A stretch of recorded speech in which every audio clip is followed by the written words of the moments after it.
এর খবর পর্যন্ত জানেন। আয় আল্লাহ আমাদের তওবা কবুল করে নেন, তওবাওয়ালা জিন্দেগি দান করেন, মরণ পর্যন্ত তওবার উপরে নবীর তরিকা নিয়া, মা বাবার দোয়া নিয়া, ওলামায়ে কেরামের পরামর্শ নিয়া নেক আমল করিয়া চলার তৌফিক দান করেন, আমিন। ইন্নাকা লা তাহদি মান আহবাবতা ওয়ালাকিন্নাল্লাহা ইয়াহদি মান ইয়াশা। আপনি যাকে মোহাব্বত করবেন হেদায়েতের মালা গলায় পরাইতে পারবেন না, হ্যাঁ আমি আল্লাহ চাইলে পারবেন।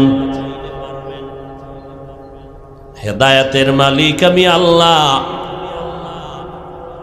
আমি চাইলে কাউকে হেদায়াত দান করব, চাইলে কাউকে হেদায়াত দিব না, এটা আমার ইখতিয়ার। এই রকম আমার হাতে রেখেছি রিজিকের ক্ষমতা। দুনিয়ার কোনো মানুষের হাতে আমি রিজিকের ক্ষমতা দেই নাই। পরিপূর্ণ রিজিকের মালিক আমার আল্লাহ, রিজিকের পরিপূর্ণ মালিক। এই চাবিটা যদি মানুষের হাতে দিত তাহলে বুঝেন আমগো হুজুর গো কবে মাইরা লাইতো আগেই কি।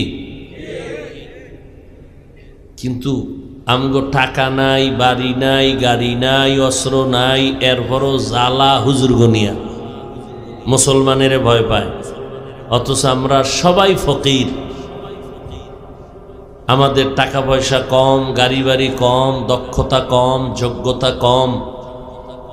এর পরেও কেন আমাদেরকে টাকাওয়ালারা, অস্ত্রওয়ালারা ভয় পায়? পিছনে পিছনে সব সাইজ করে লাইব।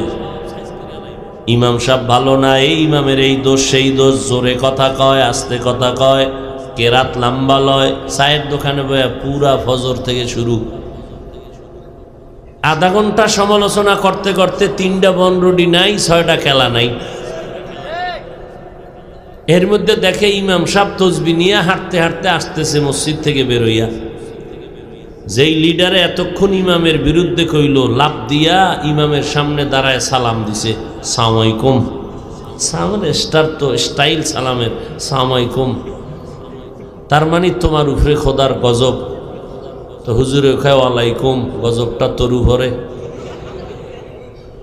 বুঝেন না কথা? সালাম আলাইকুম শব্দের অর্থ হলো তোমার উপরে আল্লাহর লানত। খুব খেয়াল করবেন। আর শব্দ হলো আসসালামু আলাইকুম। আই পাশ